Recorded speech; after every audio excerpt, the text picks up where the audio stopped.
హనుమ జయంతికి సంబంధించి కూడా ప్రమాణం ఏం చెప్తారంటే, వైశాఖ మాసంలో కృష్ణపక్షంలో ఏనాడైతే దశమి తిథి వస్తుందో ఆ దశమి తిథి నాడు పూర్వాభాద్ర నక్షత్రము ఉంటే ప్రశస్తం, పూర్వాభాద్ర నక్షత్రం లేకపోయినా నువ్వు దాని గురించి విచారించవలసిన అవసరం లేదు. దశమి తిథి నాడు హనుమత్ జయంతి చేయవచ్చు. అయితే హనుమత్ జయంతి చేయడానికి యథార్థానికి ఒక ప్రధానమైన లక్షణం చెప్పారు. హనుమత్ జయంతి చేసేటప్పుడు పరివారముతో కూడినటువంటి హనుమని పూజ చెయ్యాలి. పరివార సహిత అంటే మనం ఏమనుకుంటామంటే సీతారామచంద్రమూర్తి యొక్క పాదార విందముల యందు కూర్చున్నటువంటి హనుమ అనుకుంటాం. అలా కాదు. ఆయనకి సుషేనుడు అని ఒక వానరము ఛత్రము పడతాడు. ఆ సుషేనుడు ఛత్రము పట్టినటువంటి మూర్తిని మీరు మంత్రము చేత ఆవాహన చెయ్యాలి హనుమత్ జయంతి నాడు. అలాగే మైందుడు ద్వివిధుడు అని ఇద్దరు ఉంటారు. ఆ మైంద ద్వివిధులిద్దరూ కూడా ఆయనకి రెండు పక్కల నిలబడి చామరం వేస్తూ ఉంటారు. ఆయన ముందు జాంబవంతుడు నడిచి వెడుతుంటాడు. వెడుతూ మంచి మాటలు చెప్తూ ఉంటాడు.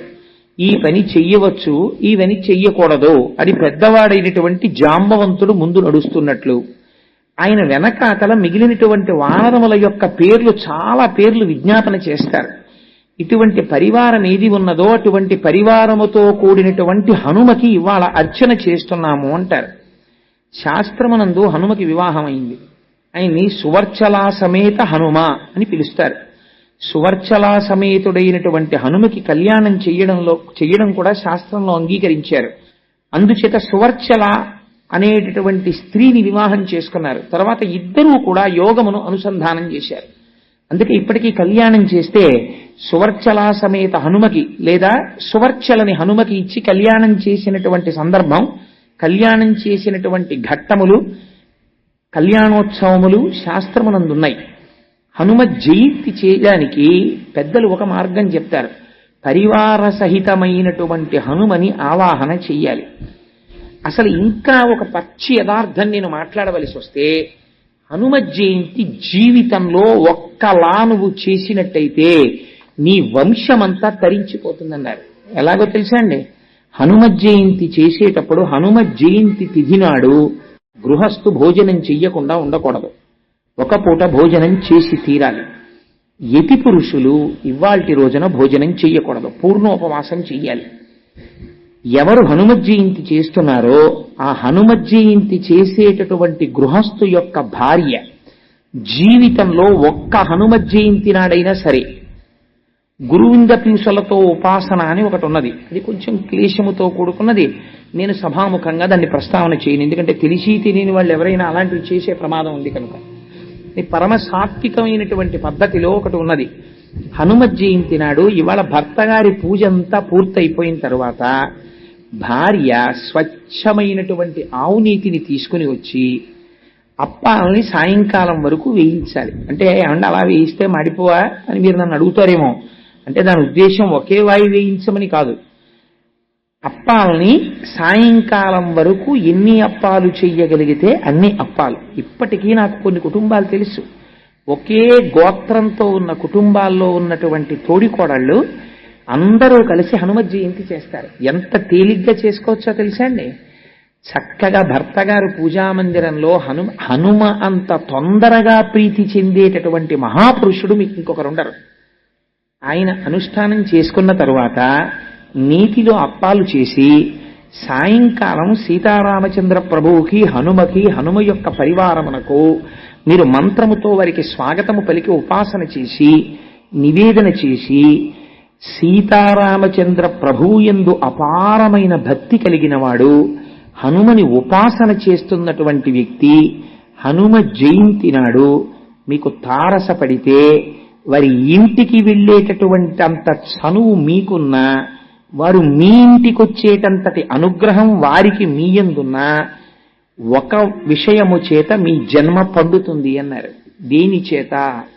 అటువంటి పరమభక్తుడైన వ్యక్తితో మీకు పరిచయం ఉంటే సూర్యాస్తమయం అయ్యే లోపల 5 ఆకులు కానీ 5 పళ్ళు కానీ 5 అప్పములు కానీ నీతితో చేసినవి పళ్ళెములో పెట్టి మీరు తీసుకెళ్లి వారికి ఇస్తే, వారు కాని హనుమత్ జయంతి రోజున వాటిని తీసుకుని ఒక్క పండు ముక్క ఆయన నోటిలో వేసుకున్నాడా మీ జన్మ తరించిపోయినట్టే అన్నారు. ఎందుచేత అంటే హనుమత్ జయంతికి 5 అంకెతో అది పెద్ద.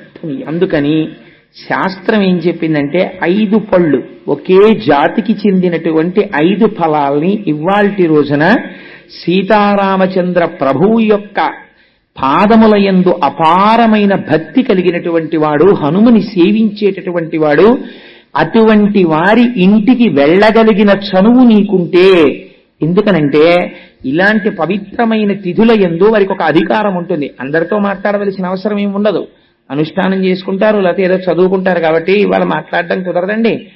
నైమిత్తిక తిథులు అంటారు వీటిని. నిత్యము నైమిత్తికము అని 2 ఉంటాయి. నిత్యము సంధ్యావందనం ప్రతిరోజు చేస్తాడు, నైమిత్తికము అంటే ప్రత్యేక తిథులు. వీటి యందు కొన్ని ప్రత్యేకమైన పనులు ఉంటాయి, అవి చేస్తే జన్మ తరిస్తుంది, అవి సులభ మార్గములు. అందుచేత వారు తీసుకోవాలనేం లేదు. కానీ మీకు అటువంటి చనువు ఉందనుకోండి, చనువు ఉండి మీరు ఇస్తే వారు పుచ్చుకున్నారనుకోండి, పుచ్చుకుని ఆయన ముక్క నోట్లో వేసుకున్నారనుకోండి, మీ జన్మ తరించిపోయినట్టే. ఎందుకని అంటే అది సాక్షాత్తు హనుమ యొక్క స్వీకారమే, వారు తీసుకున్నట్టే లెక్కని చెప్పింది పరాశర సంహిత. నేనేం నా సొంతంగా ఏదో అభూత కల్పనలు చేసి చెప్తున్నాను అనుకోకండి మహాప్రభో. వేదికల మీద నేనటువంటి అబద్ధాలు ఆడను అంటే దిగిపోయాక చెప్తావా అనకండి. ఎప్పుడూ చెప్పను, ఎప్పుడైనా ప్రారంధం తప్పి చెప్పవలసి వస్తే ఈశ్వరుడు నన్ను మన్నించుగాక. సరే, అందుచేత 5 అంకె మీద పండు, 5 అంకె మీద ఆకు, 5 అంకె మీద నీతి అప్పములు. కనీసం వచ్చేసారి మీకు ఎవరైనా చక్కగా ఆలయంలో అర్చన చేసేటటువంటి వారు, అటువంటి వాళ్ళు సీతారామచంద్రమూర్తిని నమ్ముకున్న భక్తులకు ఇవ్వండి.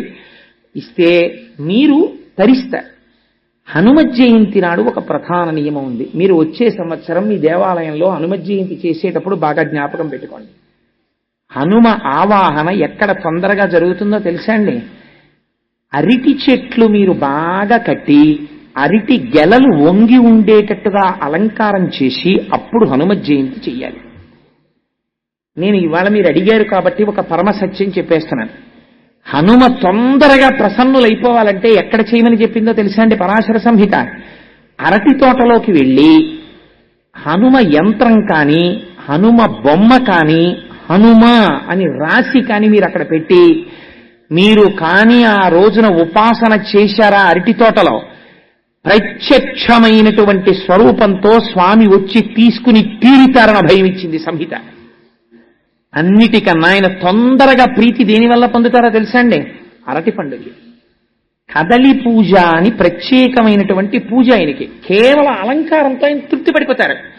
అరటి గెలలిలా దిగేటట్టుగా అలంకారం చేసి, అరటి చెట్లు కట్టి, అరిటాకులేసి, స్వామి చుట్టూ కూడా లేత అరిటాకులు పరిచి, మీరు ఆయనకి బాగా ముగ్గిన అరటిపళ్ళు తీసుకొచ్చి అక్కడ పెట్టారనుకోండి, ఏదో ఒక రూపంతో, మీకు ఈ కంటికి కనపడిన రూపంతో రాకపోవచ్చు, మీరు గుర్తుపట్టలేరు, కానీ ఏదో ఒక రూపంతో ఆయన వచ్చి తీసుకుని వెళ్ళి తీరుతారు.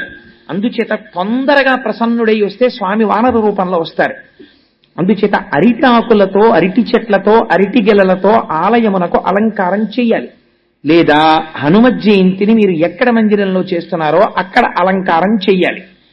చేసి అరటి పండ్లు తప్పకుండా నివేదన చెయ్యాలి. చేస్తే పరమప్రసన్నుడవుతాడు స్వామి. ఇది హనుమత్ జయంతి అంటారు.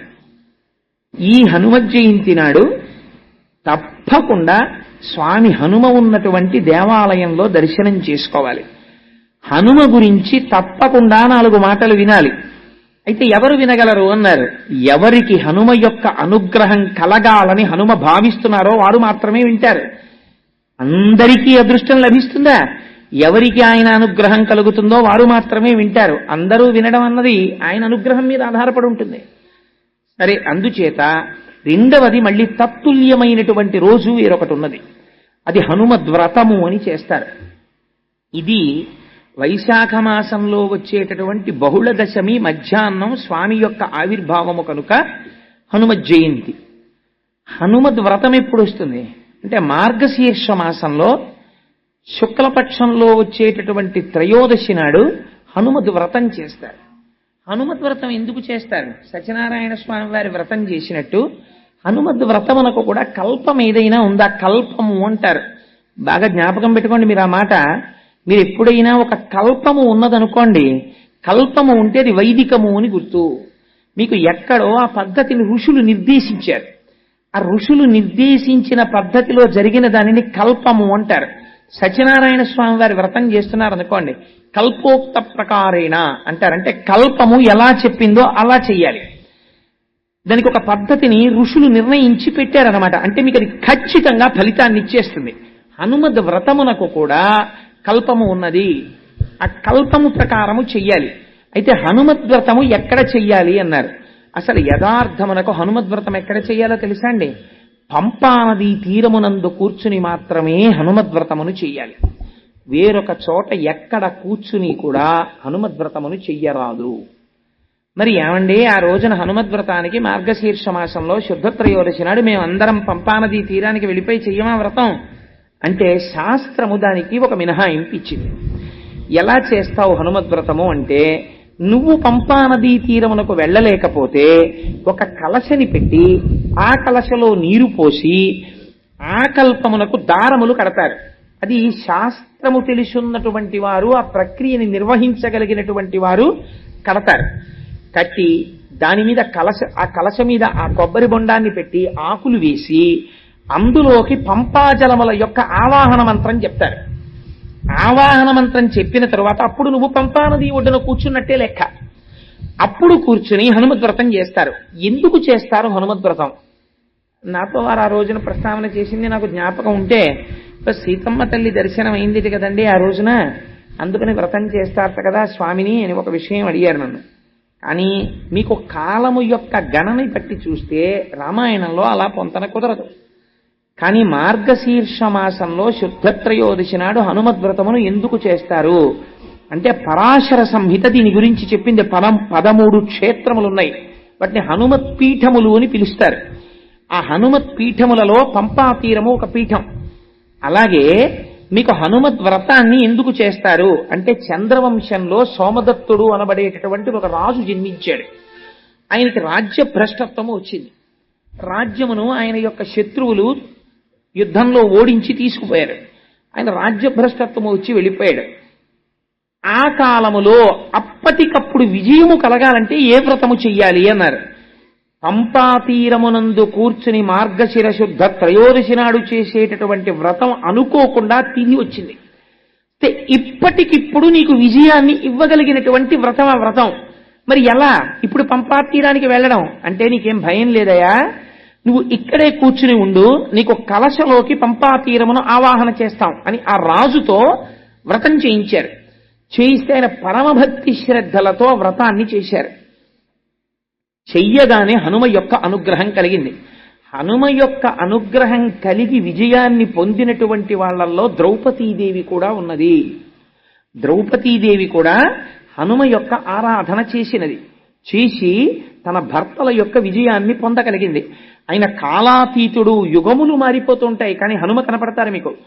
ఆనాడు చంద్రవంశంలో ప్రభవించినటువంటి సోమదత్తుడనేటటువంటి రాజు హనుమద్వ్రతములు చేసినటువంటి ఉత్తర క్షణంలో హనుమ యొక్క అనుగ్రహం కలిగి అపారమైనటువంటి సైన్యము అక్కడికక్కడ దొరికింది. అరణ్యంలో ఉన్న భిలులందరూ తోడొచ్చారు. తన రాజ్యాన్ని తాను పొందాడు. ఇలా వ్రతం చేశాడు. సాయంకాలానికి మూర్ధాభిషిక్తుడైపోయాడు. ఆనాటి నుంచి చంద్రవంశ ప్రభు అయినటువంటి సోమదత్తుడు చేసి ఫలితమును పొందినటువంటి మహోత్కృష్టమైనటువంటి వ్రతము కనుక ఇప్పటికీ మార్గశీర్ష మాసంలో శుద్ధ త్రయోదశి తిథి నాడు హనుమద్ వ్రతమును చేస్తారు. వ్రతము చేయడమెంతో వ్రతము యొక్క ప్రసాదమును స్వీకరించడము అంతే. ఇవాల్టి రోజున ప్రసాద వితరణ చేయకుండా ఉండకూడదు. మీరు చేశారనుకుంటే నన్ను ప్రసాదానికి ఏర్పాట్లు. అందుకని సభ అయిన తర్వాత అందరూ ప్రసాదం తీసుకోండి. అందుచేత అందరూ ప్రసాదం తీసుకోండి. వ్రతము చేయడము ఒకటి, ప్రసాదమును తీసుకోవడము ఒకటి కాదు, రెండూ సమానమే. మీరు ఇవాళ ప్రసాదం కళ్ళకద్దుకుని నోట్లో వేసుకున్నారనుకోండి, హనుమత్ జయంతిని మీరు పరిపూర్ణముగా చేసినటువంటి ఫలితము ఏది ఉంటుందో ఆ ఫలితము మీకు వచ్చేస్తుంది. అందుకే ప్రసాదం తీసుకోండి, ప్రసాదం తీసుకోండి అంటారు. అందుచేత హనుమద్ వ్రతము చేసిన, హనుమత్ జయంతి చేసిన ఆ ఫలితమును పొందడానికి మీరైనా కూర్చుని చేసుకోవాలి. లేదా సులభమేది, కనీసము ప్రసాదమును కన్నుల కద్దుకుని మహాభక్తితో స్వీకరిస్తే మీరు ఆ వ్రతమును చేసినటువంటి ఫలితమును అంతటినీ మీరు పొందుతారు. అందుకే పెద్దలు ప్రసాద వితరణం చేస్తారు. సరే, అందుచేత అది హనుమద్వ్రతము, ఇది హనుమత్ జయంతి. ఈ రెండింటిని పరమ భక్తి శ్రద్ధలతో ఆచరిస్తారు హనుమయందు. హనుమకి ఒక విశేషమైనటువంటి శక్తి ఉంది. మీకు దేవతా స్వరూపాల్లో 2 స్వరూపాలకే సింధూరముతో అర్చన, మిగిలినటువంటి దేవతల ఎవ్వరికీ కూడా సింధూరముతో అర్చన లేదు. ఇద్దరికే చేస్తారు సింధూరంతో అలంకారం. ఎవరికో తెలుసా అండి? మొట్టమొదటి వారు గణపతి, ఆయనకి చేస్తారు. అందుకే ప్రాతస్మరామి గణనాథ మనాథ బంధుం సింధూర పూర పరిశోభిత గండ యుగ్మం బుద్దండ విఘ్న పరిఖండన చండ దండ ఆఖండలాది సురనాయక బృందవంద్యం అని పిలుస్తారు ఆయన్ని. సింధూరం తీసుకెళ్లి అసలు వినాయక చవితి నాడు సింధూరార్చన చెయ్యకుండా విఘ్నేశ్వర పూజ చేయడం భ్రష్టత్వం. అలా చేయకూడదు. తప్పకుండా సింధూరం దగ్గర పెట్టుకుని గణపతి యొక్క గండస్థలమునకు రాయాలి. రాస్తే ఆయన పరమ ప్రసన్నుడవుతాడు. రెండవ వారు ఎవరో తెలుసా అండి? హనుమ. హనుమైతే ఎంత సింధూరం రాసుకుంటారో తెలుసా? ఒంటికి తైలం రాసుకుని తైలం మీద సింధూరం రాసేసుకుంటాడు. ఎందుకు ఆయనకి అంత ఇష్టం సింధూరం అని అడిగారు. ఆయనకి ఇష్టం కాదుట. ఒకనాడు సీతమ్మ తల్లి స్నానం చేసి పాపట సింధూరం పెట్టుకుంటుంటే స్వామి హనుమకి ఎప్పుడు ఆ సీతారాముల దగ్గర తల్లిదండ్రులు ఆయన హనుమద్ రామాయణము అని ఆయన రామాయణం రాసుకున్నారు. మనకి వాల్మీకి రామాయణంలో వానరోహం మహాభాగే రాము అని అదేంటి ఆ ఉంగరం తీసుకొచ్చానమ్మా అన్నటువంటి శ్లోకం ఉంటుంది. వానరోహం మహాభాగే దూతో రామస్య ధీమతః రామనామాంకితం చేదం పశ్యదే వ్యంగుళీయకం ప్రత్యయార్థం తవానీతం తేన దత్తం మహాత్మన సమాస్విషి భద్రం తే క్షీణ దుఃఖ పలాహ్యసి అని ఉంగరం ఇస్తారు. హనుమ రాసుకున్నారు రామాయణం, హనుమద్ రామాయణం అంటారు దాన్ని. హనుమ రాసుకున్న రామాయణంలో ఏమని రాశారో తెలుసా అండి? సువర్ణం సువర్ణం సువర్ణం సువర్ణస్య అంగుళీయకం అని రాశారు. 3 మాటలు ఇది బంగారము బంగారము బంగారము అని చెప్పి నేను అమ్మకిచ్చానని రాసుకున్నారు. అలా ఎందుకు చెప్పాను అన్నదానికి వ్యాఖ్యానం చేశారు తర్వాత పెద్దలు. ఎందుకు అలా 3 మాటలు బంగారము బంగారము బంగారం అన్నారు హనుమ అన్నదానికి. సరే, అందుచేత హనుమద్ రామాయణంలో ఒక మాట రాశారు. సీతమ్మ తల్లిని మొట్టమొదటిసారి నేను దర్శనము చేసినప్పుడు అమ్మ నన్ను చూసినప్పుడు ఆ చూపు ఎట్లా ఉందో తెలుసా? చాలా సంవత్సరములు తల్లిని విడిచిపెట్టి కొడుకు ఏ దూరదేశములకో ఉద్యోగరీత్యానో విద్యార్జనరీత్యానో వెళ్ళిపోతే ఆ కుమారుడు మళ్ళీ తిరిగి వచ్చినప్పుడు మీరు పిల్లవాడి వంక కాదు చూడవలసింది, అమ్మ వంక చూడాలి. అమ్మ ఆ కొడుకు వంక చూసుకుంటున్నప్పుడు చూసేటటువంటి చూపులలో ఎటువంటి ఆర్ద్రత ఉంటుందో, ఇన్నాళ్లకి తిరిగి వచ్చిన కొడుకుని చూసుకున్నటువంటి అమ్మ ఎంత సంతోషంగా చూస్తుందో అంత సంతోషంగా నన్ను సీతమ్మ చూసినది అన్నారు. ఇది గుర్తుకొచ్చి నా గురించి చెప్తున్నావా అనుకున్నారులా ఉంది. స్వామి ఓసారి చూడడానికి ఇడిదిరిగేరులా ఉంది. అందుకని హనుమద్ రామాయణంలో స్వామి హనుమ అలా రాసుకున్నారు, సీతమ్మని తల్లి తనని చూడడం. అందుకని జగజ్జనని యొక్క చూపులు తనవేపు చూసేటట్టుగా చూడబడిన మహాత్ముడు స్వామి అంటే. అటువంటి హనుమ, ఆ హనుమ గురించి ఎక్కడ చెప్పుకుంటే అక్కడ పరమప్రసన్నుడవుతారు. ఇలాంటి రోజున ఒక నియమం ఉంటుంది. ఏమిటో తెలుసా అండి? హనుమకి యథార్థమనకు నైమిత్తికము అంటారు ఇవాళ తిథిని. ఇవాళ తిథి నాడు 108 సార్లు స్వామికి ప్రదక్షిణం చెయ్యాలి ఓపికన్న వాళ్ళు. 108 ప్రదక్షిణాలు చేసేటప్పుడు కూడా ఒక నియమం ఉంది. 108 ప్రదక్షిణాలు చేస్తూ మధ్యలో ఎవరో కనపడితే పినిగారు బాగున్నారా అంటూ నడవడం అలా చేయకూడదు. ఎవరు కనపడినా ఒక నమస్కారం. అసలు యథార్థమనకు దేవాలయంలో నమస్కారం వేరొకరికి చెయ్యకూడదు. ఆయన ఎంత ప్రాజ్ఞుడవనివ్వండి, చెయ్యకూడదు దేవాలయంలో. దేవాలయంలో ఎవరున్నారో ప్రధానమూర్తి వారికే నమస్కారం. ఒకవేళ వేరొకరు చేసినా వీరేమంటారంటే దేవాలయంలో ఎదురుగుండా ఎవరున్నారో వారికి హనుమత్ పరబ్రహ్మార్పణమస్తు అంటారు. తప్ప తాను ఆశీర్వచనం చెయ్యకుండా ఇది దేవతకు చెందుగాక అని పంపించేస్తాడు. అందుచేత ఇవాళ 108 ప్రదక్షిణములు చెయ్యాలి. 108 ప్రదక్షిణాలు చేసేటప్పుడు బాగా జ్ఞాపకం పెట్టుకోండి. హనుమకి 108 ప్రదక్షిణాలు చేస్తే ప్రదక్షిణం చేసేటప్పుడు మీరు ఏవి పడితే ఇవి పెట్టి లెక్కలు పెట్టకూడదు. నేను చాలా చోట్ల చూస్తుంటాను, కాగితాలు పెన్ను పట్టుకొస్తుంటారు. పట్టుకొచ్చి ఏవో 1 2 3 4 5 ఏదో వేసుకుంటారులా ఉంది, పెన్నుతో గీతలు పెడుతుంటారు. శాస్త్రము నిషేధించింది, అలా చేయకూడదు. బాగా గుర్తుపెట్టుకోండి, ప్రస్తావన వచ్చింది కాబట్టి చెప్తున్నాను. మిరియముతో లెక్క పెట్టకూడదు. తెలియక మిరియం గింజలు ఇలాంటివి తెచ్చి లెక్కలు పెడుతుంటారు. ఎప్పుడూ వాడకూడదు, వాటి యందు ఉగ్రత ఉంటుంది. అందుకని మిరియాలు లెక్కకి తేకూడదు. మీరు ఎప్పుడైనా అంకెతో ప్రదక్షిణం నైమిత్తికంలో చేస్తే, నా సొంతంగా చెప్పట్లేదు, పరాశర సంహిత చెప్పింది, మీరు ఇలాంటి రోజున 108 ప్రదక్షిణాలు చేస్తే ఎలా చేయాలో తెలుసండి? మీ కామ్యము తక్షణము నెరవేరిపోతుంది. ఇలాంటి రోజులు చేస్తే స్నానం చేసి మీరు సంధ్యావందనం ఇంటి దగ్గర చేసుకుని, నేను ప్రదక్షిణాలు చెయ్యడానికి వస్తున్నానని మీరు స్వామికి విజ్ఞాపన చేసుకుని, స్వామి నాకు ఏ ఇబ్బంది లేకుండా నాతో ప్రదక్షిణం చేయించు అని నమస్కరించి, మీరు వచ్చేటప్పుడు పువ్వులు తెచ్చుకోవాలి. పువ్వులతో లెక్క పెట్టుకోవచ్చు. మీరు సజ్జలో కానీ ఇందులో అన్న పువ్వులు వేసుకుని ఒక ప్రదక్షిణం చేసి వస్తే ఒక పువ్వు అక్కడ పెట్టుకోవచ్చు. ఏమంటే గాలికి ఎగిరిపోతుందేమో అని మీకు అనుమానం ఉంటే వక్కలతో లెక్క పెట్టుకోవచ్చు. 108 వక్కలు లెక్క పెట్టి తెచ్చుకుని మీరు ప్రదక్షిణం చేసేటప్పుడు ఒక్కొక్క వక్క అక్కడ పెడుతున్నారనుకోండి, పరమ పావనం అయిపోతుంటుంది మీ ప్రదక్షిణం. 108 ప్రదక్షిణాలకి 108 వక్కలు అక్కడ పెట్టుకోవచ్చు. పుష్పము కానీ వక్క కానీ హనుమకి ప్రదక్షిణం చేసేటప్పుడు వాడి ప్రదక్షిణం చేస్తే అది పరమ శాస్త్రీయమై ద్విగుణీకృతమైనటువంటి ఫలితాన్ని ఇస్తుంది. ఎందుచేత అంటే కొంతమంది దేవతలకి కొన్ని ప్రదక్షిణాలు చేసేటప్పుడు జాగ్రత్తగా ఉండాలి. శివాలయాల్లో 108 ప్రదక్షిణాలు చేయక్కర్లేదు, అసలు చండ ప్రదక్షిణం అని ఉంది. మీరు చండ ప్రదక్షిణం చేస్తే 108 ప్రదక్షిణాలు చేసేసినట్టే. తెలియక శివాలయంలో 108 ప్రదక్షిణాలు చేసేస్తుంటారు. నేను చెయ్యడం తప్పనంటలేదు. పుస్తకాలు పట్టుకెళ్ళడం, పెన్నులు పట్టుకెళ్ళడం, కాగితాలు పట్టుకెళ్ళడం, బెడ్డలు పట్టుకెళ్ళడం, మిరియాలు పట్టుకెళ్ళడం, ఏవి పడితే అవి పట్టుకెళ్ళి ప్రదక్షిణాలు చెయ్యకూడదు. అలా ప్రదక్షిణం చేస్తే తప్పకుండా వక్కలు కానీ పువ్వులు కానీ పట్టుకెళ్ళి ప్రదక్షిణము చేయవలెను. ఒకవేళ ఏమండి మేము 108 ప్రదక్షిణాలు చెయ్యలేము, మరి ఎలాగా? బాగా జ్ఞాపకం పెట్టుకోండి, 2తో భాగించు. 108 చెయ్యలేవు, 2 పెట్టి భాగించి ఎంత వస్తుంది? 54. నేను కరెక్ట్గా చెప్తే 54ఏనా? అంకెల్లో తక్కువ నేను, అందుకని 54 మాటలు ప్రదక్షిణం చెయ్యండి. 54 కూడా చేయలేను, మళ్ళీ 2 పెట్టి భాగించు. ఎంత? ఏదో 27లా ఉంది. ఏమంటే మరి 2 పెట్టి భాగింపబడదు కదా అన్నారు అనుకోండి. అంటే అవి కనీసము నీవు చేయవలే అని గుర్తు.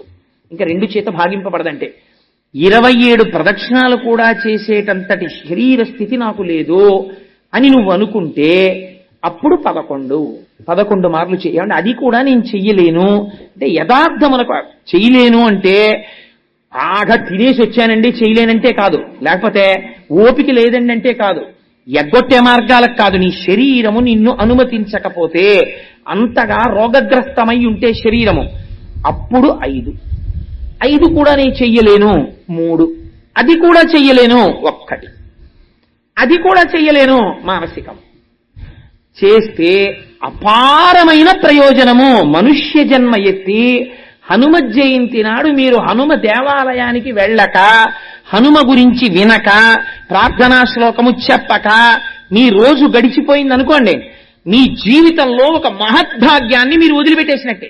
ఈ హనుమ జయంతి నాడు తప్పకుండా స్వామి హనుమ ఉన్నటువంటి దేవాలయంలో దర్శనం చేసుకోవాలి. హనుమ గురించి తప్పకుండా 4 మాటలు వినాలి. అయితే ఎవరు వినగలరు అన్నారు? ఎవరికి హనుమ యొక్క అనుగ్రహం కలగాలని హనుమ భావిస్తున్నారో వారు మాత్రమే వింటారు. అందరికీ అదృష్టం లభిస్తుందా? ఎవరికి ఆయన అనుగ్రహం కలుగుతుందో వారు మాత్రమే వింటారు. అందరూ వినడం అన్నది ఆయన అనుగ్రహం మీద ఆధారపడి ఉంటుంది. స్వామి హనుమ యొక్క అవతారము యొక్క విశిష్టత ప్రత్యేకం.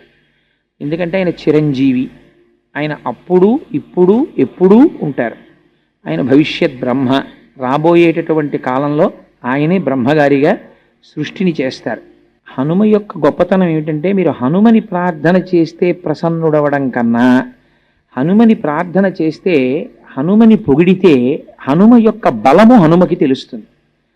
అప్పుడు ఆయన చాలా విశేషమైన తేజస్సుని పొంది తన బలం జ్ఞాపకానికి వచ్చి ఎటువంటి వ్యవహారాన్నైనా నిర్వహించగలుగుతారు.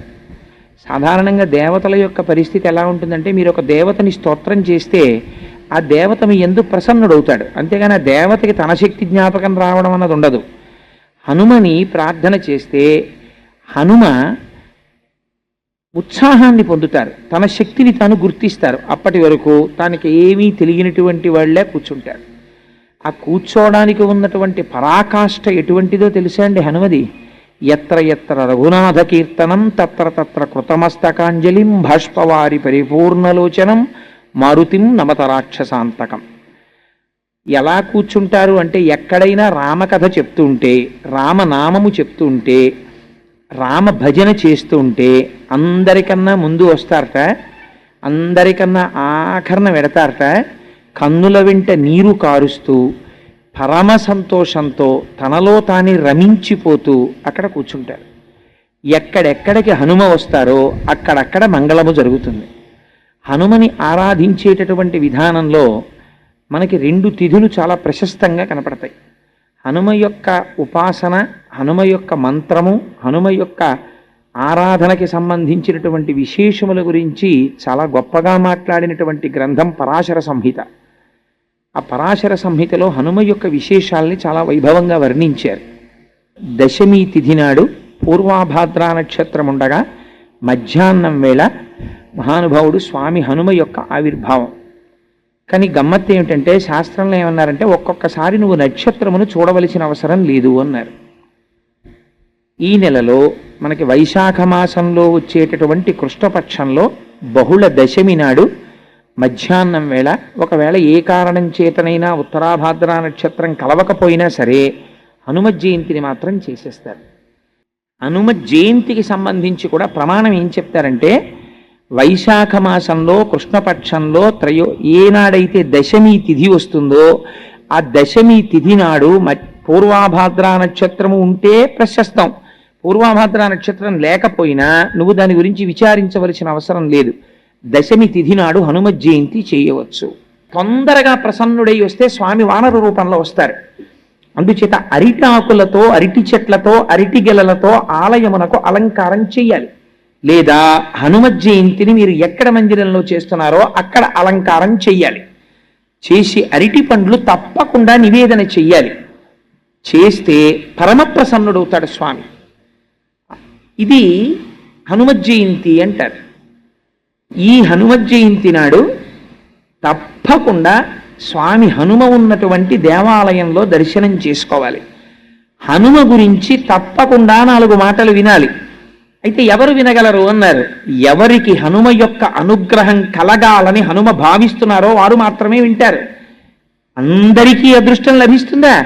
ఎవరికి ఆయన అనుగ్రహం కలుగుతుందో వారు మాత్రమే వింటారు. అందరూ వినడం అన్నది ఆయన అనుగ్రహం మీద ఆధారపడి ఉంటుంది. రెండవది, మళ్ళీ తత్తుల్యమైనటువంటి రోజు వేరొకటి ఉన్నది. అది హనుమద్వ్రతము అని చేస్తారు.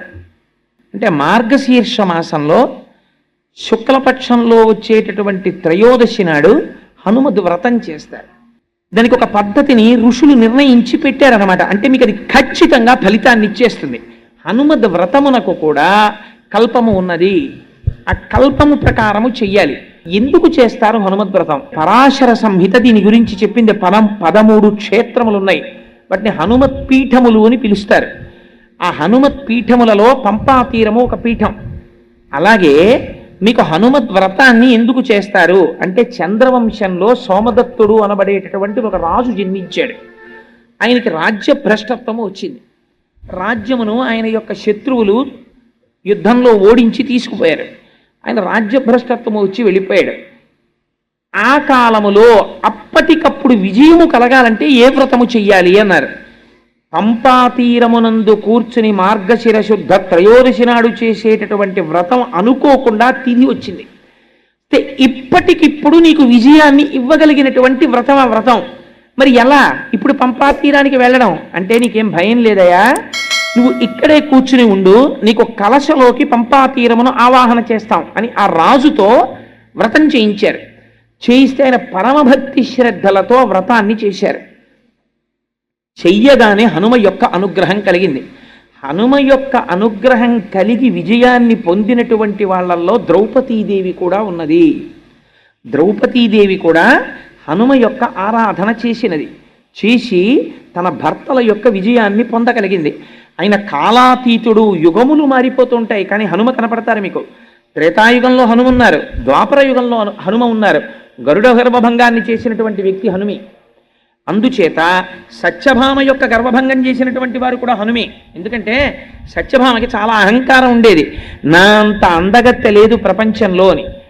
ఒకసారి కృష్ణ భగవానుడు అనుకున్నారు, సత్యభామ యొక్క అందమునందు ఆవిడకున్నటువంటి అతిశయమును పోగొట్టాలి అని.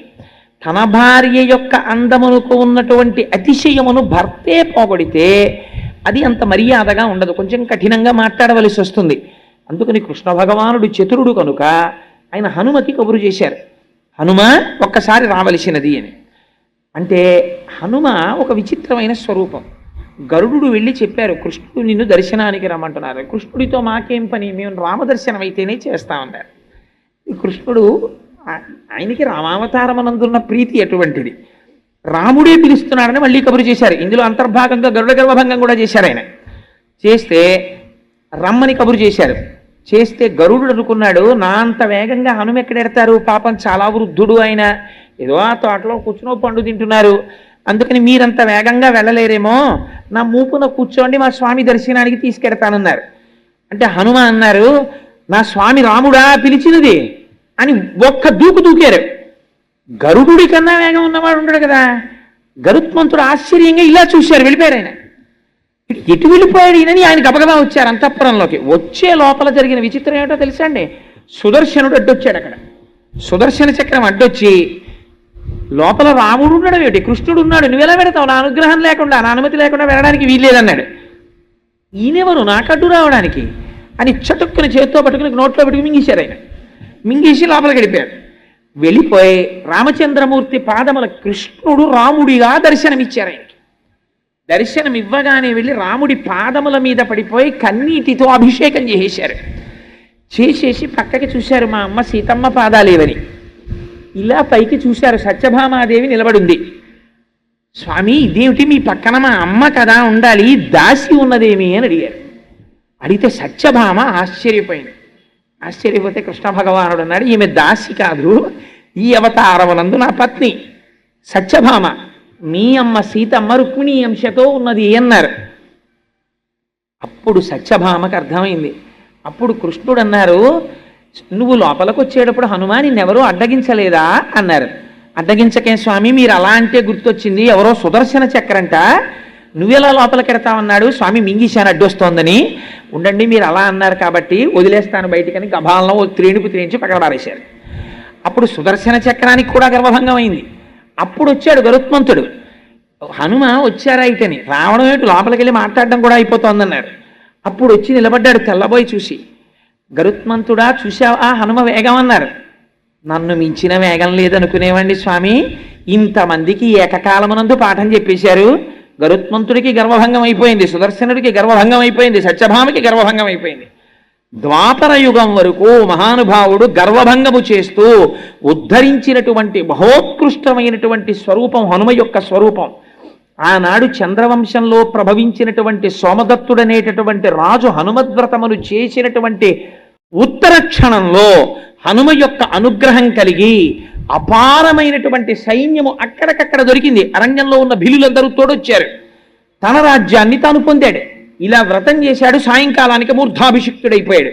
ఆనాటి నుంచి చంద్రవంశ ప్రభు అయినటువంటి సోమదత్తుడు చేసి ఫలితమును పొందినటువంటి మహోత్కృష్టమైనటువంటి వ్రతము కనుక ఇప్పటికీ మార్గశీర్ష మాసంలో శుద్ధత్రయోదశి తిథి నాడు హనుమద్ వ్రతమును చేస్తారు. వ్రతము చేయడం ఎంతో, వ్రతము యొక్క ప్రసాదమును స్వీకరించడము అంతే. వ్రతము చేయడము ఒకటి, ప్రసాదమును తీసుకోవడము ఒకటి కాదు, రెండూ సమానమే. మీరు ఇవాళ ప్రసాదం కళ్ళకద్దుకుని నోట్లో వేసుకున్నారనుకోండి, హనుమత్ జయంతిని మీరు పరిపూర్ణముగా చేసినటువంటి ఫలితము ఏది ఉంటుందో ఆ ఫలితము మీకు వచ్చేస్తుంది. అందుకే ప్రసాదం తీసుకోండి, ప్రసాదం తీసుకోండి అంటారు. హనుమకి ఒక విశేషమైనటువంటి శక్తి ఉంది. మీకు దేవతా స్వరూపాల్లో 2 స్వరూపాలకే సింధూరముతో అర్చన, మిగిలినటువంటి దేవతల ఎవ్వరికీ కూడా సింధూరముతో అర్చన లేదు. సింధూరమును ఎవరు ధరించాలి అని అడిగారు. అడిగితే ఒక్క స్త్రీ మాత్రమే ధరిస్తుంది. అది కూడా ఎవరు? సువాసినులైనటువంటి స్త్రీలు. వివాహమై భర్త కలిగినటువంటి స్త్రీలు, 5వ తనం ఉన్న వాళ్ళు ఎవరున్నారో వాళ్ళు తప్పకుండా పక్కపాపిళ్ళు అవి తీయమని శాస్త్రంలో చెప్పలేదు. మధ్యపాపట తీసి, దీర్ఘమైన మధ్యపాపిడి తీసి పాపట యొక్క ప్రారంభమునందు సింధూరముతో అలంకారము చేసి తీరాలి. అలా చేస్తే ఏమవుతుంది? భర్తకి ఆయుర్దాయం పెరుగుతుంది. ఇద్దరికే చేస్తారు సింధూరంతో అలంకారం. ఎవరికో తెలుసా అండి? మొట్టమొదటి వారు గణపతి, ఆయనకి చేస్తారు. అందుకే ప్రాతస్మరామి గణనాథ మనాథ బంధుం సింధూర పూర పరిశోభిత గండ యుగ్మం బుద్దండ విఘ్న పరిఖండ నచండ దండ ఆఖండలాది సురనాయక బృందవంద్యం అని పిలుస్తారు ఆయన్ని. సింధూరం తీసుకెళ్ళి అసలు వినాయక చవితి నాడు సింధూరార్చన చెయ్యకుండా విఘ్నేశ్వర పూజ చేయడం భ్రష్టత్వం. అలా చేయకూడదు. తప్పకుండా సింధూరం దగ్గర పెట్టుకుని గణపతి యొక్క గండస్థలమునకు రాయాలి. రాస్తే ఆయన పరమ ప్రసన్నుడవుతాడు. రెండవ వారు ఎవరో తెలుసా అండి? హనుమ. హనుమైతే ఎంత సింధూరం రాసుకుంటారో తెలుసా? ఒంటికి తైలం రాసుకుని తైలం మీద సింధూరం రాసేసుకుంటాడు. ఎందుకు ఆయనకి అంత ఇష్టం సింధూరం అని అడిగారు. ఆయనకి ఇష్టం కాదుట. ఒకనాడు సీతమ్మ తల్లి స్నానం చేసి పాపట సింధూరం పెట్టుకుంటుంటే స్వామి హనుమకి ఎప్పుడు ఆ సీతారాముల దగ్గర తల్లిదండ్రులు ఆయన హనుమద్ రామాయణము అని ఆయన రామాయణం రాసుకున్నారు. మనకి వాల్మీకి రామాయణంలో వానరోహం మహాభాగే రాము అని అదేంటి ఆ ఉంగరం తీసుకొచ్చానమ్మా అన్నటువంటి శ్లోకం ఉంటుంది. వానరోహం మహాభాగే దూతో రామస్య ధీమతః రామనామాంకితం చేదం పశ్యదే వ్యంగుళీయకం ప్రత్యయార్థం తవానీతం తేన దత్తం మహాత్మన సమాస్విషి భద్రం తే క్షీణ దుఃఖ పలాహ్యసి అని ఉంగరం ఇస్తారు. హనుమ రాసుకున్నారు రామాయణం, హనుమద్ రామాయణం అంటారు దాన్ని. హనుమ రాసుకున్న రామాయణంలో ఏమని రాశారో తెలుసా అండి? సువర్ణం సువర్ణం సువర్ణం సువర్ణస్య అంగుళీయకం అని రాశారు. 3 మాటలు ఇది బంగారము బంగారము బంగారము అని చెప్పి నేను అమ్మకి ఇచ్చానని రాసుకున్నారు. అలా ఎందుకు చెప్పాను అన్నదానికి వ్యాఖ్యానం చేశారు తర్వాత పెద్దలు. ఎందుకు అలా 3 మాటలు బంగారము బంగారము బంగారం అన్నారు హనుమ అన్నదానికి. సరే, అందుచేత హనుమద్ రామాయణంలో ఒక మాట రాశారు. సీతమ్మ తల్లిని మొట్టమొదటిసారి నేను దర్శనము చేసినప్పుడు అమ్మ నన్ను చూసినప్పుడు ఆ చూపు ఎట్లా ఉందో తెలుసా? చాలా సంవత్సరములు తల్లిని విడిచిపెట్టి కొడుకు ఏ దూరదేశములకో ఉద్యోగరీత్యానో విద్యార్జన రీత్యానో వెళ్ళిపోతే ఆ కుమారుడు మళ్ళీ తిరిగి వచ్చినప్పుడు మీరు పిల్లవాడి వంక కాదు చూడవలసింది, అమ్మ వంక చూడాలి. అమ్మ ఆ కొడుకు వంక చూసుకుంటున్నప్పుడు చూసేటటువంటి చూపులలో ఎటువంటి ఆర్ద్రత ఉంటుందో, ఇన్నాళ్లకి తిరిగి వచ్చిన కొడుకుని చూసుకున్నటువంటి అమ్మ ఎంత సంతోషంగా చూస్తుందో అంత సంతోషంగా నన్ను సీతమ్మ చూసినది అన్నారు. ఇది గుర్తుకొచ్చి నా గురించి చెప్తున్నావా అనుకున్నారులా ఉంది. స్వామి ఓసారి చూడడానికి ఇడిదిరిగారులా ఉంది. అందుకని హనుమద్ రామాయణంలో స్వామి హనుమ అలా రాసుకున్నారు, సీతమ్మని తల్లి తనని చూడడం. అందుకని జగజ్జనని యొక్క చూపులు తన వైపు చూసేటట్టుగా చూడబడిన మహాత్ముడు స్వామి అంటే. అటువంటి హనుమ, ఆ హనుమ గురించి ఎక్కడ చెప్పుకుంటే అక్కడ పరమప్రసన్నుడవుతారు. ఇలాంటి రోజున ఒక నియమం ఉంటుంది. ఏమిటో తెలుసా అండి? హనుమకి యథార్థమనకు నైమిత్తికము అంటారు ఇవాళ తిథిని. ఇవాళ తిథి నాడు 108 సార్లు స్వామికి ప్రదక్షిణం చెయ్యాలి ఓపికన్న వాళ్ళు. పువ్వులతో లెక్క పెట్టుకోవచ్చు. మీరు సజ్జలో కానీ ఇందులో అన్న పువ్వులు వేసుకొని ఒక ప్రదక్షిణం చేసి వస్తే ఒక పువ్వు అక్కడ పెట్టుకోవచ్చు. ఏమంటే గాలికి ఎగిరిపోతుందేమో అని మీకు అనుమానం ఉంటే వక్కలతో లెక్క పెట్టుకోవచ్చు. 108 వక్కలు లెక్క పెట్టి తెచ్చుకొని మీరు ప్రదక్షిణం చేసేటప్పుడు ఒక్కొక్క వక్క అక్కడ పెడుతున్నారనుకోండి, పరమ పావనం అయిపోతుంటుంది మీ ప్రదక్షిణం. 108 ప్రదక్షిణాలకి 108 వక్కలు అక్కడ పెట్టుకోవచ్చు. పుష్పము కానీ వక్క కానీ హనుమకి ప్రదక్షిణం చేసేటప్పుడు వాడి ప్రదక్షిణం చేస్తే అది పరమ శాస్త్రీయమై దిగుణీకృతమైనటువంటి ఫలితాన్ని ఇస్తుంది. హనుమ జయంతి నాడు మీరు హనుమ దేవాలయానికి వెళ్ళక, హనుమ గురించి వినక, ప్రార్థనా శ్లోకము చెప్పక మీ రోజు గడిచిపోయింది అనుకోండి, మీ జీవితంలో ఒక మహద్భాగ్యాన్ని మీరు వదిలిపెట్టేసినట్టే. అంత సర్వోత్కృష్టమైనటువంటి తిథి, అంత గొప్ప తిథి హనుమ జయంతి అంటే. అందుకే సుందరకాండ ప్రారంభం చేస్తే ధీరస్సలిల కల్పేషు విచచార యథాసుఖం అని మొదలుపెట్టారు మహర్షి. మహాధీరుడు, ధీమంతుడు, ధీహి అన్న పదాన్ని ప్రయోగించారంటే గొప్ప బుద్ధిశాలి, బ్రహ్మజ్ఞాని. అటువంటి వాడికి మీరు ఒకటి బాగా జ్ఞాపకం పెట్టుకోండి, చాలా మేధా సంపత్తి ఉన్నవాడు కొన్ని కాలముల యందు పిరికివాడై ఉంటాడు. ఆయనకి చాలా బలం ఉంటుంది, చాలా మంత్రములు వచ్చు, చాలా విషయాలు తెలుసు, కానీ పిరికివాడు. నాకెందుకు ఎదురు గొడవ అంటాడు. బ్రాహ్మణుడికి పిరికితనం ఉండాలంది శాస్త్రం. ఎందుకో తెలుసా అండి? బ్రాహ్మణ పిరికిరా, పంతులు గారి పిరికాడంటాడు. బ్రాహ్మణుడికి పిరికితనం లేదనుకోండి, లోకమంతా కలిసి వచ్చి నిలబడినా సరే ఆయన ముందు మీరు నిలబడలేరు. దిగ్బలం క్షత్రియ బలం బ్రహ్మతేజో బలం బలం అని విశ్వామిత్రుడంతటి వాడు వశిష్ఠుడు అన్నాడు. దిగ్బలం క్షత్రియ బలం, క్షత్రియులు కూడా నిలబడలేరు బ్రహ్మణుడి ముందు. ఎప్పుడు? బ్రాహ్మణుడే ఆగ్రహించాడా, ఆయన మంత్రశక్తి ముందు నిలబడలేరు. అందుకే హనుమ ఒక మాట అన్నారు, మాదృశాని విశిష్టాని మహాత్మనాం సుగ్రీవ వశవర్తిన ఆగమిష్యతి సుగ్రీవ సర్వేషాంబో నిషూదన నేయమస్తి పురీం లంకాం నయూయం నచరావణ యస్మాదిక్ష్వాకు నాదేన బద్ధం వైరం మహాత్మన అన్నారు. ఏమిరా రాక్షసులారా, మీరు అహంకరిస్తున్నారు. నా వంటి మహాబలులు సుగ్రీవుడికి వశవర్తులై ఉన్నారు.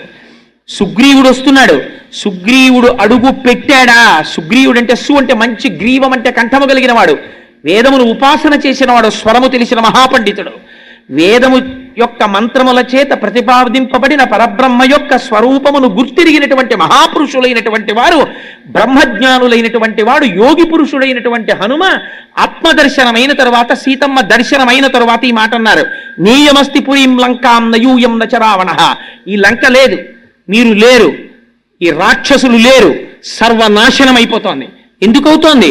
యస్మాదిక్ష్వాకునాథేన బద్ధం వైరం మహాత్మన. ఇక్ష్వాకునాథుడైనటువంటి ధర్మమూర్తి అయిన రామచంద్రమూర్తితో మీరు వైరం పెట్టుకున్నారు, అందువల్ల మీరు నశించిపోతారని చెప్పారు. ఒక యోగి నోటి వెంట ఆ మాట వచ్చింది, అంతే. లంక లేదు, రావణుడు లేడు, రాక్షసులు లేరు, అందరూ నశించిపోయారు. లంకా దహనం చేసేటప్పుడు ఒక్క విభీషణుడి ఇల్లు హనుమ వదిలిపెట్టారు. ఆ ఒక్క విభీషణుడికే పట్టాభిషేకం. ఆయన మాత్రమే లంకని పరిపాలిస్తాడు. మిగిలిన వాళ్ళందరూ నశించిపోవలసిందే పుత్రమిత్ర కళత్రాదులతో. అందుకని ఆయన బ్రహ్మజ్ఞాని, బ్రహ్మము, మహావీరుడు. ఏకకాలమునందు బలము ఉంటుంది, కానీ ఎవరి జోలికి ఆయన వెళ్ళరు. మీరు అందుకే చూడండి, ఎప్పుడో నేను చేస్తానని ముందుకి హనుమ రారు. నియంత్రణలో ఉంటుంది బలం, నిగ్రహంలో ఉంటుంది. జాంబవంతుడికే తెలిసి రహస్యం రామాయణంలో. ఆయన వస్తాడు, వచ్చి ఒక్కసారి చెప్తాడంతే, మహానుభావ హనుమ, నువ్వు రక్షించకపోతే ఎవరు రక్షిస్తారయ్యా? ఈ మాట అనాలి. అందుకే అమ్మవారు కూడా, సీతమ్మ తల్లి కూడా, తమస్మిన్ కార్య నిర్యోగే ప్రమాణం హరిసత్తమ హనుమాన్ యత్నమాస్తాయ దుఃఖక్షయకరో భవ. తమస్మిన్ కార్య నిర్యోగే అని 1కి 10 మాటలు. తమస్మిన్ కార్య నిర్యోగే, హనుమా నీ వల్లే ఈ పని అవ్వాలి, నీ వల్లే ఈ పని అవ్వాలి, నువ్వు అందుకు సమర్థుడవు, నువ్వు రక్షించాలి అంటారు. అనగానే ఆయన బలమైన తెలుసుకుంటారు. అంతే, ఒక్కసారి పెరిగిపోతారు. ఇంకా ఎంతమంది అవనివ్వండి, ఆయనకు ఆయుధాలు అక్కర్లేదు. అంతే, శిలాభిస్తు ప్రహరత పాదపైశ్చ సహస్రశ అర్ధయిత్వా పురీం లంకాం అభివర్జ్య చ మైథిలీం సమృద్ధార్థో గమిష్యామి విశతాం సర్వరక్షసాం అని బయలుదేరి రాక్షస సంహారం చేస్తారు, బ్రహ్మజ్ఞానోపదేశం చేస్తారు. కేవలము ఏదో తన యొక్క శక్తి చేత రక్షించడము మాత్రమే కాదు. మీరు జ్ఞాపకం పెట్టుకోండి, హనుమ దగ్గర ఒక గొప్పతనం ఉన్నది. హనుమ కేవలము శరీర బలంతో రక్షించడమే అని మీరు అనుకుంటున్నారేమో.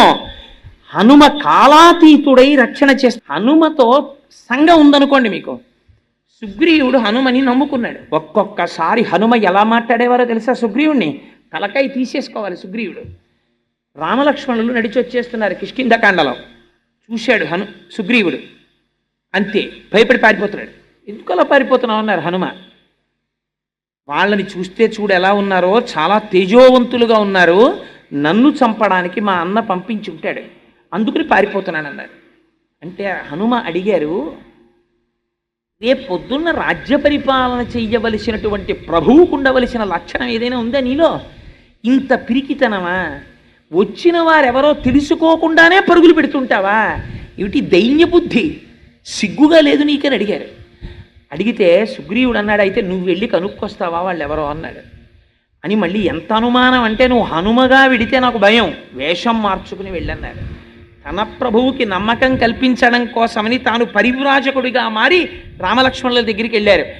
వెళ్ళి ఇలా చూడగానే వీళ్ళ దగ్గర దొంగ వేషాలతో మాట్లాడక్కర్లేదని మళ్ళీ వానరం అయిపోయాడు. అయిపోయి మాట్లాడి తన ప్రభువు దగ్గరికి వచ్చినప్పుడు నువ్వు అలా వెళ్ళి మాట్లాడేసావు, వాళ్ళు గుర్తుపెట్టేసి అలా ఉంటారని మళ్ళీ పారిపోతాడేమోనని మళ్ళీ పరివిరాజకుడిగా వచ్చాడు. ఏమి బుద్ధిమతాం వరిష్టం అండి. ఆయనతో సంఘం ఉంటే చాలు బ్రతికించేస్తారు. రామలక్ష్మణుల్ని తీసుకెళ్ళి సుగ్రీవుడికి స్నేహం చేయించారు, అంతే. సుగ్రీవుడికి పట్టాభిషేకం అయిపోయింది. అప్పటి వరకు తాను ఏ భార్యని విడిచిపెట్టి ఉన్నాడో ఆ రుమతో మళ్ళీ తిరిగి జీవించేటటువంటి అదృష్టాన్ని పొందాడు. పోయిన పట్టాభిషేకం మళ్ళీ తిరిగి కలిగింది, రాజ్యం వచ్చింది, అధికారం వచ్చింది, పోగొట్టుకున్న భార్యని తిరిగి పొందాడు. ఎవరి వల్ల? ఒక్క హనుమ పక్కన సచివుడిగా ఉండడం వల్ల. అంగదుడితో కలిసి దక్షిణ దిక్కుకు వెళ్ళారు.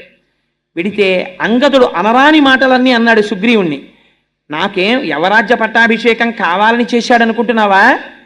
అంత ప్రీతి నా మీద ఏం లేదు. మా నాన్నని చంపేశాడు, నేనంటే చాలా కోపం. రాముడు నాకు యవరాజ్య పట్టాభిషేకం చెయ్యమన్నాడు కాబట్టి చేశాడు. ఎప్పుడు అవకాశం దొరుకుతుందా చంపేద్దామని చూస్తున్నాడు. ఇప్పుడు 4 రోజులు టైం అయిపోయింది కదా, వెనక్కెడితే నన్ను చంపేస్తాడు.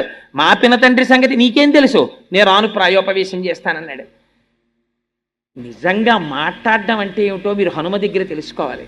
ఆయన అన్నారు, ఏమిటో విర్రడివి ప్రాయోపవేశం చేస్తానంటే వీళ్ళందరూ నీ వెనకాల వస్తున్నారని ప్రాయోపవేశం చేస్తానంటున్నావు. వీళ్ళందరూ నీతో ప్రాయోపవేశం చెయ్యరు. వీళ్ళకి 3 రోజులు 4 రోజులు అయిపోయిన తర్వాత మళ్ళీ భార్య బిడ్డలు గుర్తొస్తారు. చంపితే చంపేళ్ళవా, అక్కడికి పోయి వాళ్ళని ఒకసారి మొహం చూపించి అక్కడే చచ్చిపోతాం, ఎందుకు వాళ్ళకు ఉన్నామో లేమో తెలియకుండా ఇక్కడ పడుండి ఎందుకు వచ్చిన జీవితం అని వెళ్ళిపోతారు. అప్పుడు ఒక్కడికి మిగిలిపోతావు. చీమ చిటుక్కుమంటే భయం, రామలక్ష్మణుడు బాణం వేసేశారేమో అని.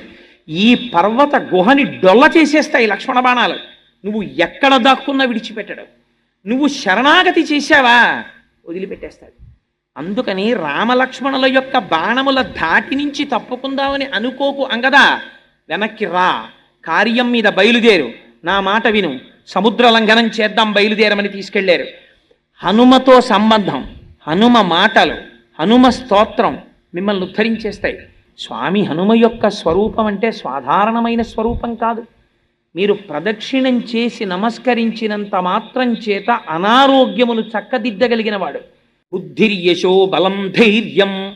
ప్రతిరోజు ఒక్కసారి పిల్లలు కాని పెద్దలు కాని హనుమ యొక్క మూర్తి ముందు నిలబడి, హనుమ యొక్క మూర్తి లేని ఇల్లు ఉంటుందని నేను అనుకోవట్లేదు, నిలబడి ఒక్కసారి స్వామి అని ఇలా నమస్కారం చేశారనుకోండి, ప్రయాణానికి వెళ్లే ముందు హనుమ యొక్క నామాలు కొన్ని ఉన్నాయి. ఆ నామములను మీరు ఒక్కసారి చదివి బయలుదేరారనుకోండి, ప్రయాణ కాలంలో వెడుతున్నప్పుడు మీకు ఏదైనా ప్రమాదము జరగవలసి ఉన్నది అనుకోండి గ్రహరీత్యా, అప్పుడు యాక్సిడెంట్ అంటారు, ప్రమాదం జరిగి నెత్తురు చిందవలసినటువంటి రోజు గ్రహస్థితిలో వచ్చిందనుకోండి, అప్పుడు మీరు హనుమానం జనాసూను వాయుపుత్రో మహాబల రామేష్ట ఫల్గుణస్సక పింగాక్షో అమిత విక్రమ ఉదదిక్రమణశ్చైవ అని ఆ నామాలు ఉంటాయి. ఆ నామాల్ని మీరు ఒక్కసారి చదువుకునేవి ఎన్నో ఉండవు. ద్వాదశైతాని నామాని కపీంద్రస్య మహాత్మన 12 నామాలు. 12 నామాలు చదివి మీరు వెళ్ళారనుకోండి, ఆ రోజు మీకు ఏ చెయ్యి తెగిపోవడమో, కాలు తెగిపోవడమో, తల పగిలిపోవడమో అయిపోయి నెత్తురు వరదలై కింద పడిపోయి స్పృహలేని స్థితిలో ప్రాణాపాయమునకు వెళ్ళవలసిన వాణ్ణి స్వామి ఏం చేస్తారో తెలుసా అండి? మీరు బస్సు ఎక్కుతూ ఉండగా పైకి లేచిన ఏ రేకో కాలుకు తగిలి ఒక్క నెత్తురు బొట్టు కారి వదిలిపెట్టేస్తుంది. జరగదా? జరుగుతుంది. ఎలా? వరద కింద వెళ్ళిపోవలసిన నెత్తురు ఒక్క బొట్టుతో కింద పడి వదిలిపెట్టేస్తుంది. అంత శక్తి స్వరూపం స్వామి, మహానుభావుడు, పిలిస్తే పలికేటటువంటి స్వరూపం హనుమ. అందుచేతనే బుద్ధిర్యశో బలం ధైర్యం. ప్రతిరోజు పిల్లలు హనుమకి నమస్కారం చేశారనుకోండి, బుద్ధి విశేషణమైన ప్రచోదనాన్ని పొందుతుంది. యశో అపారమైనటువంటి కీర్తిని పొందుతాడు. బలం శరీరాంతర్గతమైనటువంటి బలం ఉంటుంది. ధైర్యం, బలముండి పిరిగితనముండి ప్రయోజనమేమి? ధైర్యం ఉండాలి. ఆ ధైర్యం వస్తుంది. బ్రాహ్మణుడికి పిరిగితనం ఉండడం శ్రీరామరక్ష ఒక రకంగా. ఎందుకో తెలుసా అండి? వాడికి కానీ తెంపరితనం వచ్చేసింది అనుకోండి, బ్రాహ్మణుడికి చాలా ప్రమాదం వచ్చి. అందుకే పురాణాల్లో పాడైపోయిన వాడి గురించి ఉదాహరణ చెప్పవలసి వస్తే బ్రాహ్మణే చెప్తారు. గుణనిధి మొదలైన వాడు, వాడి ఎక్స్ట్రీమ్స్, వాడు ఉద్ధరించిన వాడే పతనమైపోయిన వాడే, 2 వైపులా. పట్టకూడని వాడు బాణం పట్టాడు అనుకోండి, ద్రోణాచార్యుల వారు ధనస్సు పట్టారనుకోండి, దారుణంగా చంపేశాడు. అందుకే కృష్ణుడు పాపం లేదురా అశ్వత్థామహత కుంజరహ అని ధర్మరాజా నువ్వు చెప్పన్నాడు. ఎందుకు? నువ్వు గురువువి, బ్రాహ్మణుడివి, ఉపదేశం వరకే. నువ్వు ఆయుధం పట్టడం ఏమిటి? నువ్వు ఆయుధం పట్టుకుని వచ్చి మంత్రాలు చదివి ధనుర్వేదంలోవి బాణప్రయోగం చేస్తావా? శిష్యుల్ని చంపేస్తావా? ఒక బ్రాహ్మణుడు చెయ్యకూడని పని చేశావు. అందుకని నీకింత దారుణమైన శిక్ష వెయ్యొచ్చు. అందుకని నీ కొడుకు చచ్చిపోయాడని చెప్పేటప్పటికీ నీలో బ్రాహ్మణ్యం పైకొచ్చింది. అయ్యో కొడుకు చచ్చిపోయాడా అని ధనస్సు వదిలేశావు. బ్రాహ్మణుడికి లోకమంతా తన సంతానమే. తన బిడ్డల్ని చూసినట్టు లోకాన్ని చూడాలి బ్రాహ్మణుడు. అలాంటిది నువ్వు ధనస్సు పడతావా? అందుకని ధర్మరాజా నువ్వు ఈ మాట చెప్పచ్చని చెప్పి చంపించారు కృష్ణ పరమాత్మ. అధర్మం కాదు, అధర్మము ద్రోణుని అందుంది. అందుకే బ్రాహ్మణుడికి సహజంగా పంతులు గారికి పిరిగితనం అని అంటారు. పంతులు గారు పిరికాడు కాకపోతే లోకానికి ఉపద్రవం వచ్చేస్తుంది. అందుకే పంతులు గారు పిరికితనంగా ఉండడం నీకు అదృష్టం. ఆయన ఏం ప్రయోగాలు చేయడు, ఆయన ఏం మంత్రశాస్త్రాన్ని తన రక్షణకు ఉపయోగించుకోడు, లోకమును రక్షించడానికి ఉపయోగిస్తాడు. బలం అంటే శరీరమునకు బలము ఈశ్వరార్చనకు కావాలి. అందుకని ఆ బలం ఇస్తాడు. బుద్ధిర్ యశో బలం ధైర్యం, ధైర్యాన్ని ఇస్తాడు ఆయన. బుద్ధిర్ యశో బలం ధైర్యం నిర్భయత్వమరోగత. ధైర్యము అన్న మాటకు అర్థం ఏమిటో తెలుసా అండి? ధైర్యము అంటే కష్టము వచ్చినప్పుడు కూడా భగవంతుని యొక్క పాదములు విడిచిపెట్టకుండా గొప్ప పూనికతో ఈశ్వరుడి పాదములే పట్టి ఈ కష్టము నా కర్మ ఫలితముగా వస్తే ఇంత చిన్న ఫలితముతో సరిపెట్టి నన్ను కృతకృత్యుణ్ణి చేసి రక్షించిన భగవంతుని పాదములు విడిచిపెట్టనన్న పూనిక నీయందు నిలబెట్టిన ఈశ్వర ప్రచోదనమునకు ధైర్యమని పేరు. నిర్భయత్వం ప్రతిదానికి భయపడిపోవడం, మానసిక రుగ్మత అది పోగొట్టడం నిర్భయత్వం. అరోగత ఎప్పుడు రోగం, రోగం రెండు రకాలు. ఉన్న రోగం ఒకటి, లేని రోగం ఆపాదించుకోవడం ఒకటి. వాక్పటుత్వం చ, వాక్పటుత్వం అంటే సభలోకి వెళ్ళి గంటల గంటలు మాట్లాడడం కాదు. ఆ మాట ఆయన నోటి వెంట వచ్చిన మాట విన్న వాళ్ళ యొక్క జీవితములు చక్కదిద్దేటట్టుగా వారికున్నటువంటి లోపములను దిద్ది వారిని మంచి మార్గము వైపుకి నడిపించేటటువంటి శక్తి వాక్కునకు ఆవాహన అయి వాక్కును అగ్నిగా మార్చి అజ్ఞాన దాటత్వము చేయగలిగినటువంటి జ్ఞానము వాక్కునందు ప్రచోదనము చేయగలిగినటువంటి శక్తి ఈశ్వరానుగ్రహముగా ఒకటి వాయువునందు నిక్షేపింపబడి వాక్కుగా మారితే వాక్పటుత్వం చ హనుమత్ సేవితం లభేత్. ఎవరు హనుమ యొక్క పాదములు పట్టి సేవిస్తున్నారో వారికి లభిస్తాయి. ఇంకింతకన్నా ఏం కావాలండి జీవితంలో?